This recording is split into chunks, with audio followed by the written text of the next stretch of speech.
Welcome to the Mental Fitness Podcast in partnership with Eliza Chat, where we explore real tools and stories for building mental strength in the modern world. Welcome back to the Mental Fitness Podcast. Today we're talking about connection to others, pillar 2 of mental fitness. Most people think of connection as a personality thing. There's introverts and extroverts. Some people are social, some people are not. Some people need others and they're energized by being with people, and some people are not and they're drained by being in groups of people. But the science tells a different story. Yeah, we're living in the most connected era in human history. And at the same time, loneliness is at an all-time high, right? Not because people are weak or broken, but because modern life has slowly pulled us away from the kinds of relationships we're hardwired for, right? And our nervous systems actually need. So in this episode, we're diving into that second pillar of mental fitness, connection to others, not as a surface level socializing, but as a biological and psychological requirement for resilience. I just want to repeat something that Luke said. We live in the most connected era in human history, and at the same time, loneliness is at an all-time high. And that's crazy. But humans are not wired to regulate stress, emotion, or meaning alone. And mental fitness is not something you build in isolation. It is something you build in relationships and in communities and with connection to others. Yeah, technology had, you look at social media, Dave, it had this kind of promise of connection. There's some really cool things. You can connect with people across the globe, right? That you will never see in person and stuff. But in reality, looking back in hindsight, social media and technology has really delivered isolation, right? It has for a number of reasons. But one of them is the artificial sense of connection. We actually call it social media. I think it should be called anti-social media. We call them connections, and I don't know what we should call them. They're more like contacts.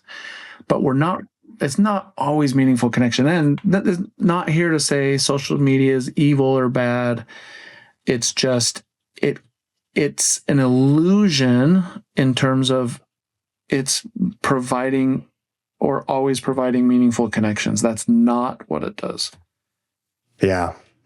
One thing that was interesting in researching for this episode is, a lot of us think loneliness is a feeling, right? Like, hey, I'm feeling lonely. I know I'm not connected to others, but there's actually a truly like a health risk in loneliness, right? So depression is up. Research has even found that loneliness increases all-cause mortality risk by like 25 to 30%, which was kind of eye-opening for me, even when you have good diet, exercise, and other lifestyle factors. So I think we shared this on a previous episode, but the health impact of loneliness has been compared to smoking up to 15 cigarettes a day, making it just as dangerous as like obesity or physical inactivity in some studies. Which is crazy to think about. Like Luke said, it's not just about the quality of our life, but it has a physiological impact. Social isolation is linked to higher risk of heart disease, stroke, type 2 diabetes, cognitive decline, and weakened immune function. It increases chronic stress and inflammation, which accelerates aging and disease throughout the whole body. Feeling lonely is not weakness then, right? Through that lens, it's a biological signal. So we treat loneliness as simply emotional, but science shows it's actually physiological, right? Right. And you mentioned it's not a weakness. It's every single person has need for connection. And just kind of going back to the introvert extrovert, that might come in different forms, but let's talk about the introverted person who doesn't like crowds, and even people who say, I don't like people. I mean, I don't think that's actually true. I think what people might mean when they say that is, I don't like being in large crowds of groups of people. But everyone needs some kind of connection and some place where they belong. And for different personalities, that might be different forms, right? It might be the amount of times we spend in large social engagements versus in one-on-one meaningful conversations with loved ones. But everyone has a need to be connected to other people. That's part of what humans are and why humans are different from almost every other animal. Yeah, and I think you touched on this a little bit as far as social media connections, right? It's not a Facebook friend is different than, true connection, right? Connection requires presence, not just, physical proximity even, right? So what's a Instagram follower versus a friend, or, engagement online to your post versus true intimacy or like depth of a human connection, right? So I think a lot of time people mistake visibility online or something like that for, like you said, belonging, which is much more important. Right. And that's an important point. Just in transparency, I don't have any social media other than LinkedIn. I use LinkedIn for business purposes. There is a form of sort of connecting to others, so it's technically considered social media. But I don't use any other forms of social media. But social media is not bad. For some, it is a way to keep in touch and keep up to date with the news of family and friends, and for grandparents and people living there, it can be used in a good way. But like you just said, we can mistake the number of connections with the quality of connections. We can mistake engagement, how many people like our posts, versus like intimacy or depth of connection. But I mean, I think what most people do is they just scroll and they just like stuff. They don't even, most of the likes that you get, no one even read what you put. They just liked it and went on, right? And so it's not real connection. And the dangerous downside is, if you post something and maybe for whatever algorithmic reasons your post didn't scroll across all the feeds of your connections, maybe it was for a number of reasons, it just didn't get seen by as many people, totally outside of your control and their control, but you get no likes or fewer than normal likes on a post, and that can start to affect your mood, right? This has nothing to do with how people feel about you. It can be some algorithm running in some cloud server farm that just decided that post wasn't going to see as many people. But if that's affecting the way you feel about yourself, then that's where you're probably putting too much weight on social media as a part of what it means to connect to others. That's a really good point, Dave, because unfortunately, I think that's a big problem, especially in the rising generation that grew up on social media. That is their social network in a literal sense, right? So, but I think if people, again, practice self-awareness, you'll notice this void. There's something missing, right? This loneliness. And the reason why is because humans are actually wired to regulate through other humans, right? We calm down through that genuine connection. Yeah, we had a whole episode with, I think the episode is Slow is Faster, Small is Bigger. I think that's what it was called, with Todd Olson, a therapist. Very, very interesting episode. But one of the things we learned there, which is really interesting, is that you've all heard of fight or flight, and animals in stressful situation, when there's a threat or a predator, they're fight or flight. An animal's either going to fight off the threat or run away from the threat. Humans are the only animals that, in response to stress or trauma, the first instinct is to seek connection with other humans. The first thing we do, and you think of whatever traumatic experiences can happen, death, tragedy, someone abuse of any form, any of the traumatic things that can happen in our life, our natural instinct is to first call or connect with someone that we love. Other animals, animals, it's fight or flight, and people, it's connection with others, then fight or flight, which is just really profound if you just think about that for a minute. That's how we deal with trauma. So if we are responding to trauma by turning inward, and we're not connecting with others, we're going against the biology of our bodies. Yeah, that's so true. I mean, think of even just large world events or headlines or, things that have happened that are, traumatic for just the general population, the first thing you do, like you said, is you send a text to your family group. Oh my goodness, did you guys see this? Or like that's your instant reaction because you're hardwired to do that, right? Yeah, exactly. And I think the important reframe is that needing people is not dependence. It's not a weakness.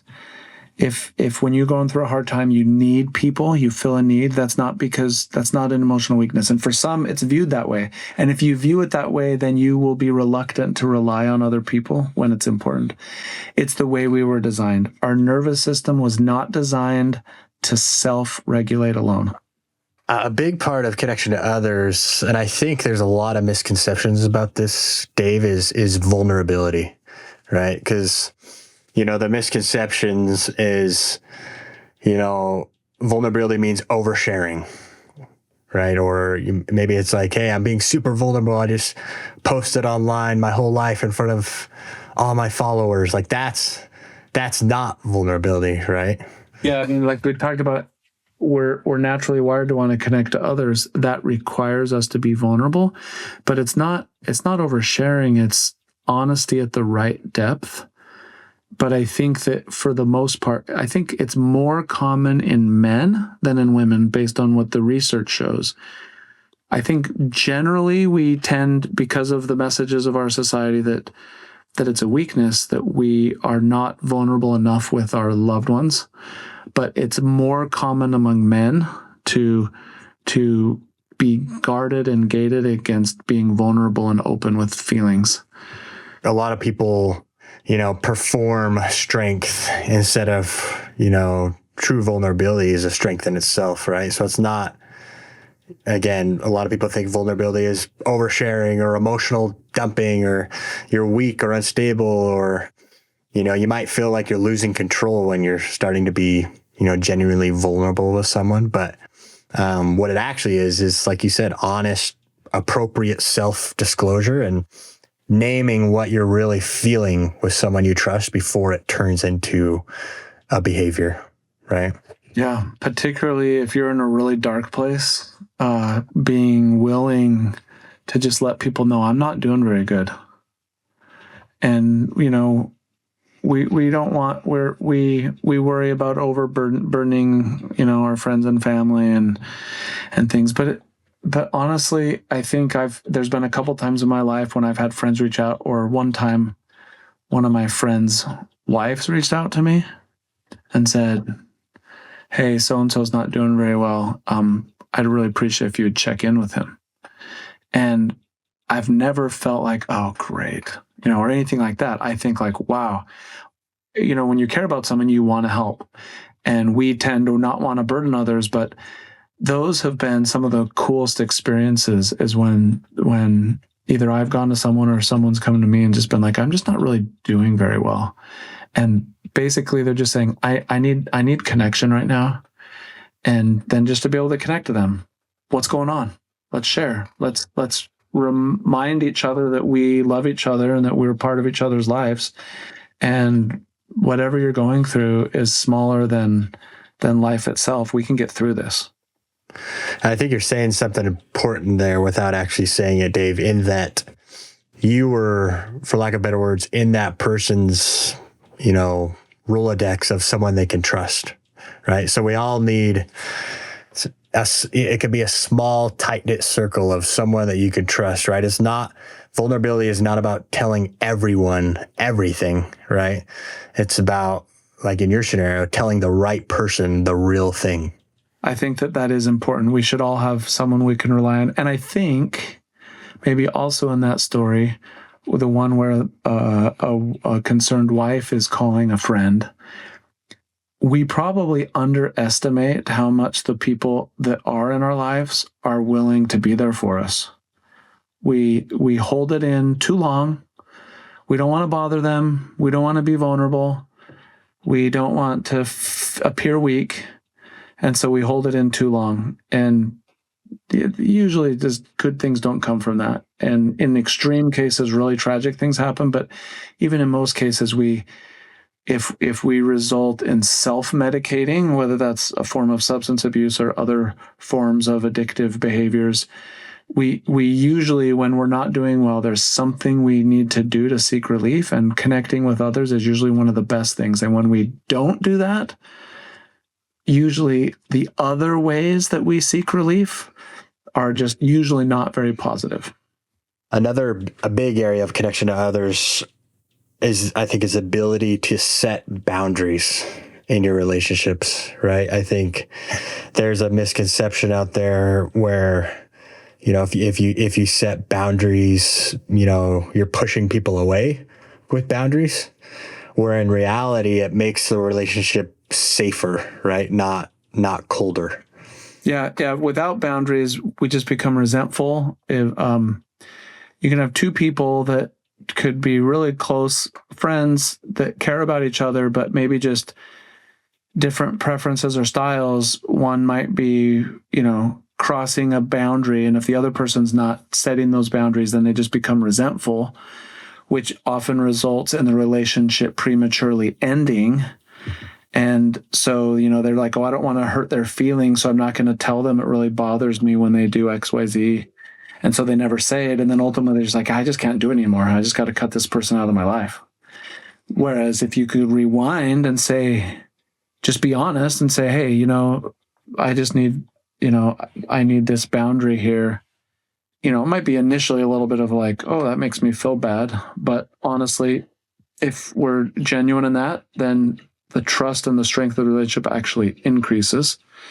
And that's important to be able to do, because sometimes people who are people pleasers, this is the irony, people who are people pleasers often have fewer meaningful connections because they're unwilling to set boundaries. And what happens is they don't want to offend people, so they let people monopolize their time or do things that are what they don't like. Then it gets to kind of a boiling point and they're just like, I can't take it anymore. And so then they cut the person off. So then slowly they ended up eliminating people from their lives because those relationships weren't helpful for them. And so it's interesting that that's often most common among people pleasers. When really that's true. You can do is true. just set the boundaries to please that person. Yeah, they're self-sabotaging without knowing it, right? That resentments can grow over time. You're so right. I think, like you said, they don't want to hurt people's feelings at times too. And many people confuse boundaries with rejection as well, right? It's like, by setting this boundary, they're going to think I'm rejecting the relationship. When in reality, boundaries are how, like you said, relationships stay healthy over time and that resentment doesn't grow. And there's some practical examples of things to set boundaries, like time boundaries. If you want to protect your time, you could say something like, I can't respond tonight, but I'll follow up tomorrow. Or emotional boundaries, where you care about someone, but maybe you just don't have the strength to carry all of their burdens, and you can say something like, I care about you, but I can't fix this for you.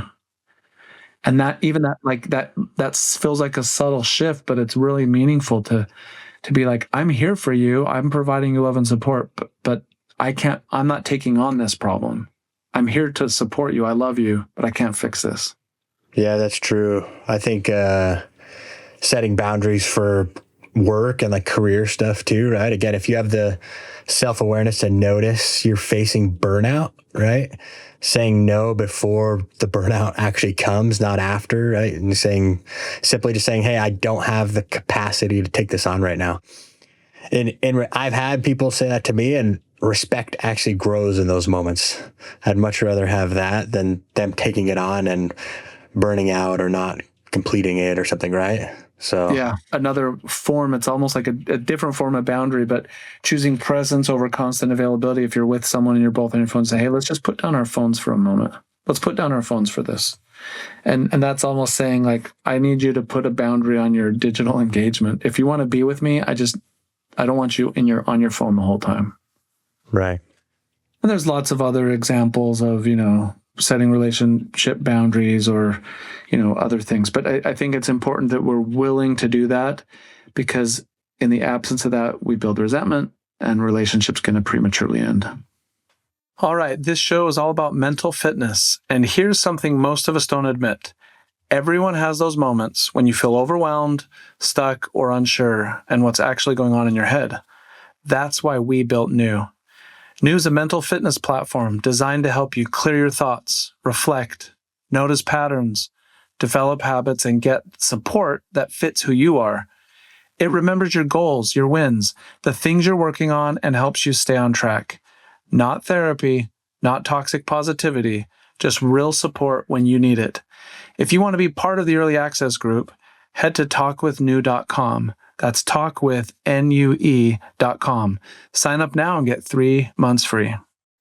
Another key thing, we've actually heard this on many episodes, Dave, with guests, that a key skill in connection to others is asking for help, is a skill that needs to be developed in more people, right? So it's isolation increases further when you're struggling silently, right? And I think this is very, very common. Specifically, you called this out earlier in middle-aged men, right? Or teens not reaching out to adults because they feel misunderstood, right? But asking for help in itself is a form of leadership and as self-care. And the mention of teens is an interesting one. So for teens listening, I think it's important to understand that while you might think that your parents or other extended family or coaches or teachers, might not respond in a positive way, you probably be surprised. But I think that a big part of the responsibility here is parents and leaders and loved ones in engaging with teens, that you be approachable. And sometimes that can be just by not being judgmental in the way you respond, but and even periodically just stating to teens, hey, you can share stuff. If you're ever going through a hard time, reach out to me. As a parent and as a leader that's worked with youth in other settings, I've said that many times to youth. Hey, if you're ever going through these kinds of things, feel free to reach out to me. And that has often resulted with my own children and with others in them being willing to open up in response to me just letting them know, I'm here to talk if you ever need it. They've then come to me where they wouldn't have otherwise. Because for a teen, sometimes the scariest conversation a teen can have is with an adult that's not their parent. Well, even sometimes their parents, but just some of those difficult conversations with adults can be really tough for teens. Yeah, that's an important distinction. Creating space for people to be willing to ask for help, right? So strength, you're not strong by carrying things alone, but you're strong when you know when not to carry it alone, right? Yeah. And to ask for help. And I think it's also just important to understand that a lot of small things repeated over time build to something meaningful. And when we're talking about relationships and connection to others, connection is built through small, repeated moments. Sometimes a quick phone call or a quick text message, just letting someone know you're thinking about them. Those things repeated over time are more meaningful for a relationship than big, grand gestures. So in a romantic relationship, for example, daily considerations, thoughtful, kind words, opening a door, checking in with someone, those can be more than the bouquet of a dozen roses from time to time. So an important thing to think about if loneliness is something that you're dealing with or you just in any way want to improve in connection to others in your life, one is first the recognition that you need connection and that you should be taking steps to build community and find belonging. But those small daily things can putting the phone down at dinner just to be more present with your family members, or checking in, or those 7-second hugs that I've talked about before, other things like that. You know what? Speaking of the 5 to 7 second hug, since that episode, Dave, I've been doing that just with my family and stuff. And I truly have noticed like a difference. Like there's a different emotional connection there. Isn't that interesting? And this is worth crazy. Just spending a minute on this one, just because we're in connection to others. I had read this. I had read this years ago, and I don't remember the details of it, but I have many years of experience in my own personal life since. But it was something around, it takes 5 to 7 seconds of that physical touch of a hug before, some chemical release and meaningful connection happens. And so I started doing that with all my kids. And at first it was kind of awkward for them, not for me, and I didn't care. But now, like literally last night, I have an 18-year-old son, and before he went to bed, he goes, 7-second hug. And because I've told him about it, and like I give my kids long hugs every day. And my experience has been that the polite, sort of socially polite hug of, let's just reach in and kind of briefly hug for a half a second and then pull back, which is kind of the most common. That's a nice gesture, but there's meaningful connection when you just hold someone like a brother or a parent or a child, and you hug them, and then that's when like real connection starts to happen. And we didn't really talk about this yet, but physical touch, how important that is to connection to others, just being comfortable. Yeah, there's something regulating about it in our, Tell me more. Luke, you said you've been doing that, and tell me a little bit more if there's an example or anything. No, there is an example that I've seen it with my toddler, my 5-year-old. He's, toddlers are all over the place, high emotions, and things. But now guess what, Dave? He counts the seconds. So but then he keeps going. He's learning counting and stuff, right? So he'll count to like, okay, 5-second hugs, you start counting, and he counts to like 12. So they're a little bit longer. But I do notice it's regulating for him. So if he's ever going through a thing and we count a 7-second hug, there's regulation in that moment. Perhaps nothing more reassuring for a 5-year-old boy than to have a long hug from his dad. Yeah. So, but to your point, these small things, right? Consistency in these small repeated moments builds connection more than intensity, right? So that's something to remember as far as, connection is built through these small repeated moments. Yeah. And there's nothing wrong with those intensity. I think buying a dozen roses for a romantic partner is awesome, and doing big things, but true meaningful relationships are built on those small, repeated, consistent things. Telling someone how you feel about them, you love them or you care about them on a regular basis is better than the grandiose letter expressing all of your emotions for them maybe once a year. Right? People need that regular reassurance. And so those are good things for us to put in practice as we're looking to strengthen our relationships with others, because a big part of connection to others is not just looking to others for what they can bring to you in your life, but being a good connection to others.